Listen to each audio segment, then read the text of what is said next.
Welcome back to the Thinking Progressive podcast.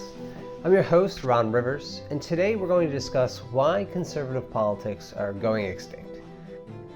Now, I'll admit, if we swap conservative for neoliberal and change a little bit of the content, the outcome would be the same. Our conversation isn't going to be about why one brand of corporate politics is better than the other. We're going to approach it from the perspective of our present place in time. So we're going at this with the intent not to criticize the systems, but to evaluate them and understand why they're going extinct.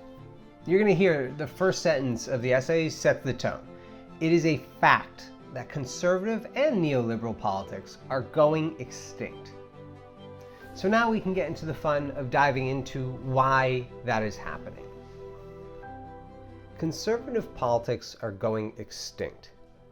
The central philosophies behind the practice are incompatible with our way of life today for two reasons: the pace of technological advancement and the crisis on the horizon.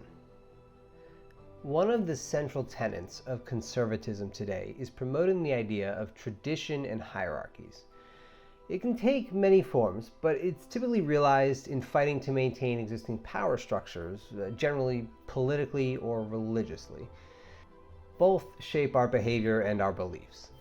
So it begs the question, how can models of governing that revolve around maintaining the status quo, keeping things the way they are, how can that be viable in a world of perpetual change and disruption? The short answer is they can't. The idea that things were better in the past, that we should quote unquote return to greatness, is a reality that we can never realize. The opposite is true.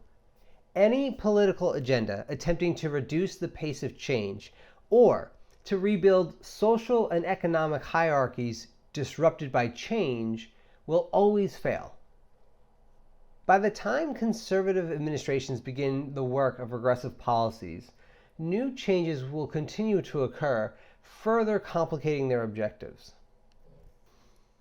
Now, you might argue that these same innovations could be used to oppress a people, rule by force. And that may be true for a time being, but humanity will not stay oppressed forever. Our shared futures are unknown, but this is a possibility. Now, we can say the same about the increasingly theocratic aspects of present-day conservatism. So I've been listening to Joseph Campbell lectures recently. He's an American mythologist, and he talks about how many religions incorporate knowledge and beliefs that were scientific during the time. He continues to say that today our science tells a very different story about the universe. So attempting to shape policy around religious ideologies becomes increasingly impossible every year. At a certain point, the world is just too different from the text to ever support literal interpretations, especially when developing policies that impact the general population. Now consider the isolationism in American conservatism. Anti-immigration philosophies always play into the theory of the elusive or evil other. But otherness is rapidly fading. Each generation growing with the internet is more connected than the previous one. We are witnessing this in real time. It's no surprise that a candidate like Bernie Sanders is the most popular candidate. We will connect more profoundly as communication technologies advance, and there is no space for policies that intentionally create disadvantage in the future. Property rights are one of the most fundamental American values. They're also the largest source of inequity in the history of humanity. Our laws of property and contract built the industry of America on the backs of slaves. Today, hundreds of millions of Americans have no pathway to share in the prosperity moving forward. One of the fundamental flaws in the American market economy is evaluating all assets and property against the same core principles. The alternative is treating market verticals as separate from one another, evaluating each as the unique circumstances that they are. We're witnessing this evolution in thought occurring today in the real time with the democratic socialist movement here in the United States. The socialization of specific market verticals like health insurance, that's a democratic decision to remove a profit incentive to benefit the greater good. Contrary to the popular conservative argument, it's not a slippery slope. Private and typically for-profit market verticals can exist side by side with non-profit social markets. It is a logical fallacy. It is incorrect to consider these two concepts mutually exclusive. Changing our market arrangements isn't a far-off dream. It's closer than we imagine. As technology continues to empower us to automate routine tasks, societies are going to have to consider how they want to distribute the wealth generated by robots and software. In an ideal world, we automate as much of our routine work as possible, leaving the creative and not yet automated work for humanity. This is central to Roberto Unger's theories. The singular forms of property and contract we have today will dissolve in the face of new advancements that present us with unemployment on a scale that we have yet to experience. The conservative alternative, the respect for traditional arrangements surrounding property, it will only allow a tiny amount of people to hold ownership over our automated society. The present-day campaign of Bernie Sanders is a testament to how new and future generations will not accept the restrictions of the past. Now, market arrangements go hand in hand with how we structure taxes and tax law in the United States. Every president since Nixon, Republican and Democrat, have transferred wealth to the upper class through tax schemes and incentives. Commonly called trickle-down economics, this conservative philosophy states that if we cut taxes for the ultra-wealthy, they will reinvest, creating jobs and innovation. So the transfer of wealth comes in many forms: increasing or decreasing taxation, tax rates, government subsidies, cronyism, and many more. Most recently, Donald Trump's 2020 budget aims to cut $1.5 trillion in Medicaid spending, instead allocating $1.2 million in a block grant program to states.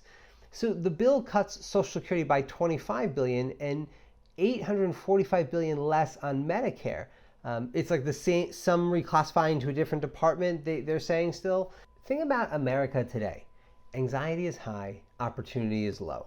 We're working longer hours for less pay, and we're getting by. Present-day conservatism is the cutting of safety nets during rough times.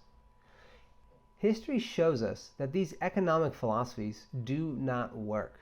A 2019 study in the Journal of Political Economy found, contrary to trickle-down theory, that, and I quote, "the positive relationship between tax cuts and employment growth is largely driven by tax cuts for lower income groups, and that the effect of tax cuts for the top 10% on employment growth is small," end quote. Technology is already providing us with the power to evaluate information better and share this type of information to prevent socialism for the ultra-rich. As automation and advancement continue to disrupt industries, handouts to the rich will continue declining in popularity in favor of a more data-driven approach to raising the floor. Technology is transforming how we view education. Traditional models of schooling operate in hierarchy. Teachers dictate information, students memorize and regurgitate, and then ranking occurs in the form of grades. It's a model still in practice in the United States and is a method of learning designed for industrial-era labor. Today, the most advanced types of work are intellectual and creative work, a trend that will only continue as automation increases. Our advancements as a species are forcing us to consider new ways of learning, methods focused on dialogue and cooperation instead of individual competition. Instead of memorizing a wide range of topics, technology will provide an education that allows for focused choices in studies from a younger age. Considering what we already know about automation, like the fact that it can decimate entire industries, continuing adult education will become a regular part of human existence. As we reshape our world, we want to be sure that we give ourselves the ability to change the direction of our lives as easily as possible. There is no valid reason to delay progress to maintain employment. That is a battle that we cannot hope to win. Instead, we embrace the change technology brings and reform our methods of allowing humanity to adjust. Facilitating this transition requires investments both in our educators and in our students, something that we can only accomplish by removing education funding from property taxes. Now contrast that with the conservative philosophy towards public education. Secretary of Education Betsy DeVos has been working actively to privatize education. Her efforts include significant cuts to federal funding, rolling back protections for vulnerable children, and stopping loan forgiveness programs for students defrauded by the for-profit college industry. To put it simply, private and for-profit education further perpetuates class advantages for those already at the top. The conservative belief that education is not a shared struggle serves only to weaken our nation for the benefit of a small minority. As technology continues to reshape labor, this approach to education will be viewed for what it is, a last-ditch effort to oppress the already disenfranchised. The crisis. The climate crisis holds the potential to destroy the lives of billions. Multiple catastrophes are on the horizon, demanding effort and imagination. Conservative philosophy offers no viable pathways to overcome these obstacles. For the conservative, shrinking the government is a pathway to greater freedom. Lessening restrictions, regulations, and tax collections are hallmarks of every conservative. Now, they will argue that the government is inefficient, it's stifling, and it overreaches. Its primary purpose is national defense and law enforcement. Well, how would smaller government deal with the challenges ahead? The crisis demands immediate action. Our most effective and efficient way to stabilize the Earth's temperature is deeply networked and scaled cooperation. Accomplishing this by building systems to allow local, state, and national governments coordinate faster and more effectively. Jeremy Rifkin developed this concept at length in his book, The Third Industrial Revolution. History shows us that the largest and most successful programs in the United States were coordinated through substantial federal effort and funding. So one example is the interstate highway system, which was a complex project that could not have been accomplished successfully by independent private interests. The magnitude of this infrastructure project requires us to increase our investments and tax intake, investing now for a payoff of nearly free energy in the near future. Now, consider the conservative agenda of cutting federal programs and lowering taxes for the wealthy. Immediately, we can understand how a nationally networked green energy infrastructure becomes significantly more challenging. We rely on private contractors whose solutions may not necessarily work well with their neighboring states. By investing time and money into new energy grids and networks that are unable to communicate with each other, we will sell ourselves short in many different directions. It's a scenario that would be easily avoidable with a federally funded build-out. Now, networking our energy matters because if we're only utilizing a single state's resources, we're not utilizing the full potential of a smart energy grid. A 100% renewable future incorporates every building as a power node, collecting energy, using what it needs, and providing the remainder back into the network. This type of smart grid creates redundancy, right? So if a particular area is facing challenges collecting energy, the rest of the nation supports them. There are also profound national security and innovative possibilities with the ability to rapidly move large energy quantities. This type of infrastructure requires collaboration between the neighboring states to form regional power centers. In an ideal world, this cooperative state-to-state scenario could play out without the federal government. But again, we must view our politics from the present moment in time. Leadership around the country is still held by elected officials whose objective is to profit off of their time in office. Corruption is central to American politics at every level. In implementing this program today, the most likely outcome will be crony capitalism where states overpay for subpar results. Why would we pursue an objective so central to our society's survival with less than 100% of our full effort and power? What happens to the central and southern United States during this transition? It's a fact that the most conservative states, the ones who oppose socializing specific market verticals the most, are the people receiving the most public benefits. Now, what makes us think that these states would actively participate in new energy grid development? Basing our estimates on history, what would likely happen is a return to fossil fuels and a continuation of cutting social and educational programs in these states. Poor and disenfranchised people would fall prey to their predatory leadership. Without the federal government to regulate and restrict activity, conservative states pollute their environment for the short-term profits of a few. Creating the United States that runs on 100% clean energy would radically reshape our economic and personal potentials. But these programs don't work nearly as well if half our country isn't participating. Conservatives agree that the government exists to guarantee the safety of its people. What they can't seem to get over is that their ideals provide no pathway forward to do that in present-day America. The climate crisis also presents us with global problems that we're going to see soon if things aren't changed. As weather patterns continue to change, so will water resources and agriculture. The result of this will be mass migration, eventually leading to more war. A political superpower like the United States would be very well served by proactively working towards global solutions with other nations. Today, modern conservative philosophy is isolationist. We now consider international relationships transactional, focusing more on equal contributions from less developed or wealthy nations than program outcomes. The crisis on the horizon allows us to form new global networks that will lay the groundwork for a cooperative future.